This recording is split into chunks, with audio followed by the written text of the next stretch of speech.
Hey homeschool friends, welcome back to the channel. Welcome to my September update video. And based on the thumbnail, you know that we're making some changes. And really, I spent the month of September assessing whether I wanted to make these changes. I talked about it in the last update video. Areas that I was feeling concerns with, areas that weren't quite jiving or meshing, they weren't exactly what I wanted. And so I'm going to be talking about that in today's video. But honestly, things are going well. I would say like 85–90% of what I have chosen, our curriculum for our homeschool, has been amazing, perfect, couldn't be better. You guys, it's just these little nagging areas that I need to talk about in today's video. Let's just get into all of that and I'll share a bit about what's going on.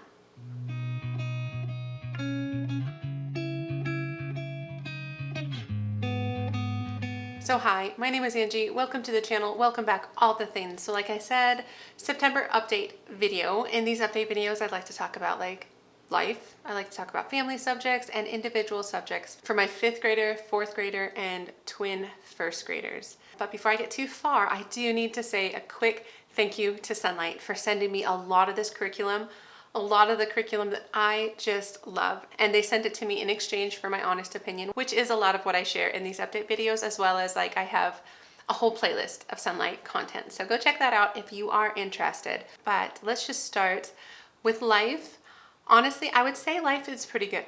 There's not much going on. I spent September really kind of trying to find a rhythm, trying to find a routine, really just kind of settle into, if that makes sense. And I know it probably does to a lot of you homeschool moms, because that rhythm is so important. And I did actually make a recent video, it's the last video on this channel, talking about our homeschool schedule routine for this year. And so I'd say that has gone really well.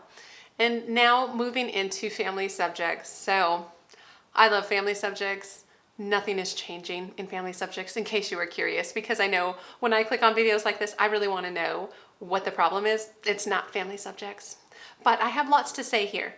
So before you skip past this, I want to talk about our family subjects. First thing, history. I'll probably spend the most time here because you guys, it's going so well. I have seen just an explosion in learning and connections that my kids are making about history and about their lives and about the characters in the books, and it's just amazing. And I've said this before on this channel that I have been waiting. I've been waiting for HBLD since I started using Sonlight, which was like 3 years ago. I've been waiting for HBLD because it's very interconnected. The readers, the read alouds, and the history are all based on the same historical time period. It just makes a huge difference. And so here are the spine books for history. I don't think I talked about this last time. I'm really enjoying these. This one in particular, I didn't know anything about. I've seen the other ones before, but this one's called The Beginner's American History from Christopher Columbus to John Sutter. I think I talked about this last time. It goes kind of person by person in a story format, and it's been really good at kind of tying things together. So this we spend a lot of time on, as well as this book, which is the DK Illustrated History book, which has been really good. I feel like there's been just kind of added things in here that's been great. And then we also started this book. So that's the Landmark History of the American People. So this started in Plymouth, and so that's kind of where we've been camping lately, is like the Mayflower, Pilgrims, Plymouth, and Squanto, and all of those things. But I'm learning so much from how everything's been weaving together. And so here are the books. I love books, and I love Sonlight for all the books. And so here's the read aloud. So these are the ones I've been reading to the kids. We finished up Peacemaker by Joseph Bruchac. This is such a good book, you guys. It just brought to life what it would have felt like to be this boy in the Iroquois Nation. And it really honed in on the time frame when the 5 nations of the Iroquois were kind of interfighting and how that felt, and his story with his friend, but it kind of gave you a feeling for that time frame, which was really fun. And then this one, so this is Walk the World's Rim by Betty Baker.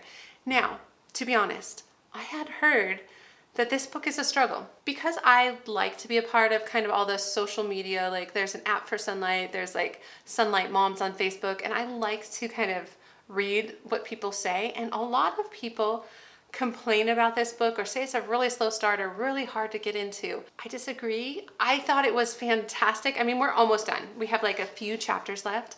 What I've really enjoyed about this book is how it has brought a couple things more to life. It has to do with some Spanish explorers And not necessarily just Cortez, although Cortez and the Aztecs are mentioned. It has more to do with the Spanish explorers that landed on Florida and then got washed out and landed back up the Gulf of Mexico, and the coastal Indians attacked them and they ran kind of further northward, and they were trying to bring God and Jesus to these tribes, and they were acting kind of in a healing manner. And then you have our main character of Chikoa, which is how I say his name. I'm not quite sure. But he's the Indian boy in one of these kind of starving Indian villages. And then he goes on this adventure. Now, what I have loved about this book is just kind of all that little bits of history. Let me tell you a quick story. Now, we got to the part in here where it started talking about the 7 cities of gold, or the lost 7 cities of gold, something like that, where they were like searching for it, or they were talking about it, and it plays a part in this book for sure. But it kind of rang a bell for my kids, and they're like, that sounds like National Treasure with Nicolas Cage. And I was like, it does. The second one. And so we watched it. After that discussion, we're like, let's watch it. Afternoon movie time. And so we watched it. And then there was this part where like, they're in the library and they open this book and it's like, oh look, there was this slave named Esteban, and it went through all of this stuff, and they're like, we know about Esteban. You know, it just kind of talked through all of these things that we had read about, that we are currently reading about. Esteban is one of the main characters in this book. They thought that was really neat, and then just being able to bring a movie in was just really fun. Anyway, so that has been really fun. We haven't finished it, so I don't know how it ends, but I love it. You guys, I just cannot put into words how cool it is with all of these connections. And then on top of it, we get to talk about character development, like this boy and his prejudice against slavery. But where does that come from? Like, he had a perspective of like the Indian braves who would rather like die a warrior than be taken as a slave. And so he thought very poorly of slaves. And then Esteban is a slave, sort of idea. So not to give too much away, but I've kind of given a lot away. It's such a good book. And then on top of that, so that's what we're reading. And then they were reading these books. And so I was talking about this before, Blood on the River. This is Jamestown 1607. This really brought Jamestown, John Smith, just to life for them. And it was so cool. And then they just finished Squanto, Friend of the Pilgrims. And this was fun to just talk through kind of what we're learning about the Pilgrims and the Puritans and their reason for being there and Squanto's role in all of that. And it's just been really fun. Yes, there's so many books that I could have them read, but books that also tie in to what we are learning in history has been really neat. Like this ended with a boy named John Billington, and in the Pilgrims Village where Squanto was coming and he was living with them and all that historical data. But then we actually have some extra resources that I have interwoven a bit from the Build Your Library program. Now, I talked about this one first, and this is still good. It's just a little bit much for my kids. And so I haven't dropped it per se. We're just at a part where we don't have anything new to read from here. And so I think going forward, I might just read ahead and summarize a bit and just bring some knowledge into the discussion as opposed to reading it. But the resource that I have really liked and the kids have really liked is this one. So this is We Were There Too, Young People in U.S. History. And it takes it from the kids' point of view. So I just mentioned John Billington, right? So it has a section in here that talked about the kids on the Mayflower, what they were like. There was this like 12-year-old boy, 14-year-old boy that they were just causing trouble. Like they didn't want to be all cooped up, and they kind of set off some fireworks and set the deck on fire. And then John Billington got lost in the woods and got captured by some Indians, and Squanto had to rescue him. All these things that were just connection, and that just has been fun. It's been so much fun.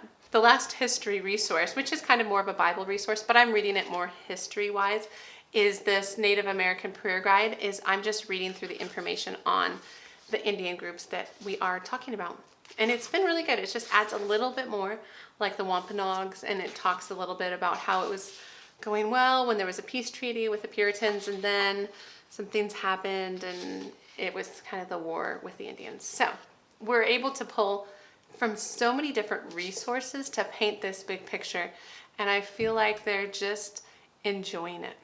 They're really enjoying history, and that is by far my son's favorite subject. My daughter says reading is her favorite, but that's not a surprise. She always loves to read. So I know that was a lot, but to round out history, what I want to mention also is my twins. So I've been talking HBLD all of this, right? So that's for my 4th grader and 5th grader, but I have twin 1st graders who I am using an abbreviated HBLA, which is like an intro to American history, has lots of wonderful picture books like this little pilgrim book, and we're just staying topic by topic together. That's how I'm making it work. So I'll take kind of extended breaks from HBLA while I'm waiting for D to switch topics. So it's like we took some time with Jamestown, and then we took a break until we got up to the Puritans, and then we read this book, and now we're taking a break. And the next thing I think is going to be colonial times, which we're not quite there with the big kids, and so I'm taking a break. And so that's just how I'm setting it up by topic. But it's been really good. I feel like the twins have been around for a lot of the other stuff, so they're picking up little bits here and there, but then they have some age-appropriate things that I bring in for them as well. Okay, so enough history. I've got to stop talking about it, but I'm going to talk about science next, and science has been going great. We are doing 2 full programs for science. We're doing Science A and Science D. We read our resources. These are the 2 resources, and they both have the scannable links, or at least there's a place to get the links for this one. And we always watch the little videos, and we talk through what has been noted in the instructor's guide as well as the activity sheets, and it's just trucking along, guys. We've been able to do all of the experiments except for one, and we might go back and do that, but it's been really enjoyable and really fun. And then the last kind of together family subject we have is Bible, and Bible's been great. We've been just reading the scripture. We've been going through this book. I discussed this last time, so I'm not going to talk too much about this, but this has been good. I haven't been reading it. I've been kind of asking more questions, having more dialogue about that stuff, which has been really fun. And then we've been doing memory work, but I have instigated more of a system to bring all the memory work from the past number of years so we can keep reviewing. That's what I'm talking about. We're trying to review. So I'm taking a break from new verse memorization, and we're reviewing and setting up our box system, which I talked about this summer. And I can do a video if you want me to, but it's really straightforward. And maybe I'll do that in the next update because this one's already going to be long. Okay, now we're going to move on to my individual kids and some of the things I'm switching. I'm going to start with my 5th grader, because I always do. Math is going well. We're doing Saxon 6.5. He is still a bit in the review section, but you guys, don't ever skip review, because it has been so confidence boosting for him when he's like, gets everything right. And now we're starting to get into new material, and he's starting to work with it, but it's okay. It's okay. He is building that confidence. And so math is just fine. Language arts, we're making some switches, but we're not making switches in a lot of things. Like spelling, handwriting, typing, readers I've already talked about. Great, normal, going fine.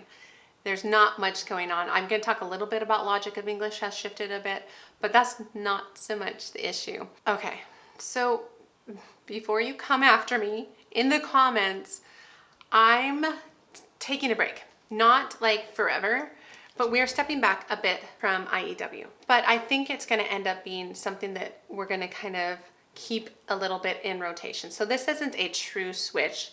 This is kind of just an adjustment. Let me first talk about what I loved.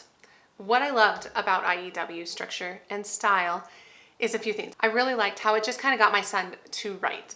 Pencil to paper. He just got words on the paper, back and front, and he was double-spaced it. He did it in ink. He hired an editor, which formed in him this kind of idea that this is a sloppy copy. This is the first draft, and that's totally fine. And then he can go fast and he can spell things wrong because this is a writing project, not a spelling project. And then I come behind him and I fix all the spelling, and it's not a big deal.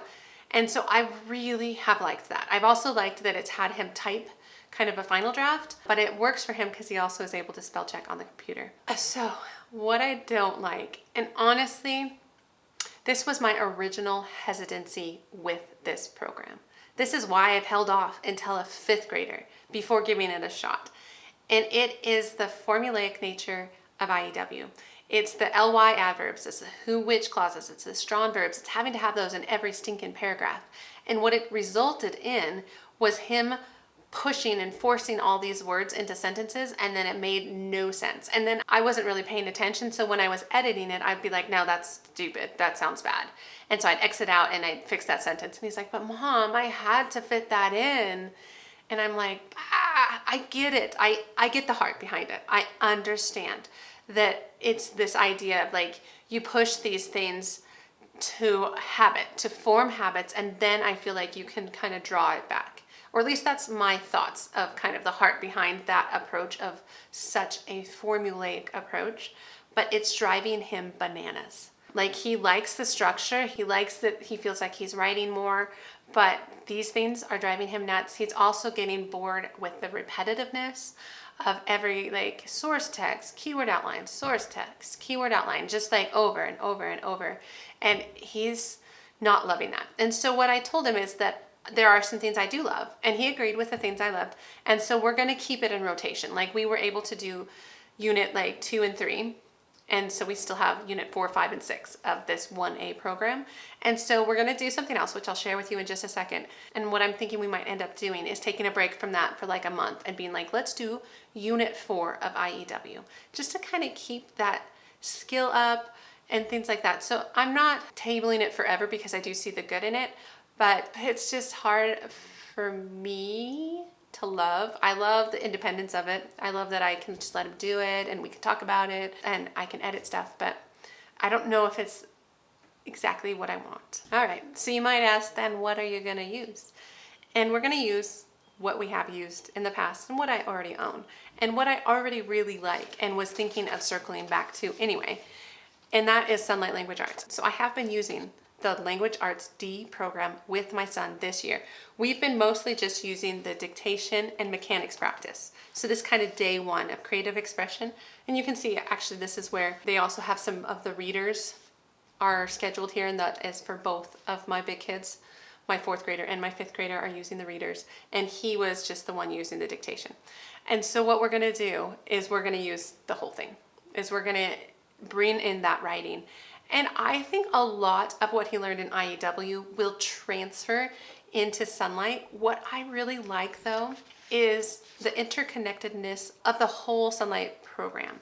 Like, for instance, I just pulled out week 6 and they're gonna work on an outline. And so we're gonna sit down and we're gonna talk about how to kind of outline, which a little bit like keyword outline, a little different for sure, because we're not using a source text. So I can teach that skill and work with him on that. But then the assignment for this week is to write a simple paragraph talking about early English settlers and why they chose Jamestown as their home. You guys, all we've been talking about is Jamestown. They have so much knowledge about Jamestown at this point. And we also have some safe search engines we can use to kind of pull a little bit more if we want. But the ability of my kids to take something they know a lot about will be easier to translate into writing. And so I just feel like this could work really well for us. It could work really well for my 5th grader. So basically, in the end, we're using Sonlight Language Arts plus Logic of English for my son, which we were using most of Logic of English already. We were doing the phonics and spelling rules day, we were doing the spelling day, we were doing the vocab day, and the review day. I think I'm going to add back in the grammar day because I had taken that out because that's kind of a large section of Logic of English. And I'm going to use that again to just supplement the mechanics practice in Sonlight, and I think it'll be fine because now I took kind of that big program of IEW off the table, and I think we can fit all of Logic of English. So that's my plan for my son. Now, my daughter, my 4th grader. So for her, I'm just learning some things about just like her personality and what drives her, and because we've had a little bit of struggles with math. And I've had to kind of spend the month working with her, trying to assess if it's a program thing, if it's a level thing. Honestly, I think it's more of a character thing. So for her, it came down to more that she was in a hurry. It was based on the time of day. She wanted to get done. It was right before lunch. And so she was going quickly and she just wasn't checking herself. She wasn't taking a moment to see if things made sense. So she was missing so much, you guys. We're using Saxon 5.4 for her, and she was missing so many problems that I was just like, are you understanding anything? And so what I decided is I paused. I paused where we were and I went back like 3 to 4 lessons and I taught her.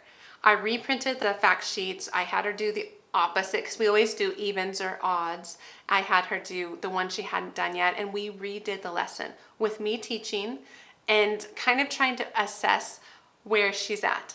And really it came down to she was just trying to be fast. as opposed to really thinking about if something makes sense. Like if I had like n minus 8 equals 7, what's n equal? She's like, well, 1, because 8 minus 7 is 1. I was like, no, you can't just look at the numbers and see that there's a difference of 1 between those numbers. You have to think, what's it asking? Like how many apples minus 8 apples equals 7 apples? And she's like, oh, 15, you know? And so it's like, she could do it. She was just trying to be so quick, and she wasn't letting herself kind of see if it made sense. And so we're working on that.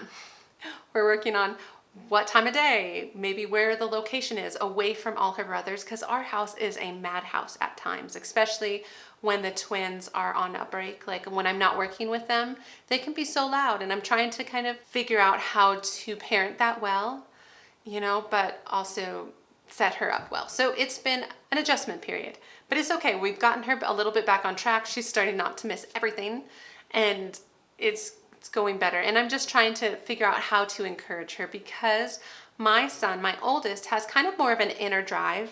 He likes to complete things. He likes to complete things well. And for her, I think she just wants to be done as fast as possible. And so trying to figure out what drives her and just to encourage her in different ways. I'm learning, she's learning. It's a parenting, teaching kind of issue, and it'll be okay. So for her, that's been something that's been on my mind and kind of weighty for me, but that's not necessarily a change. What I'm changing for her is also language arts.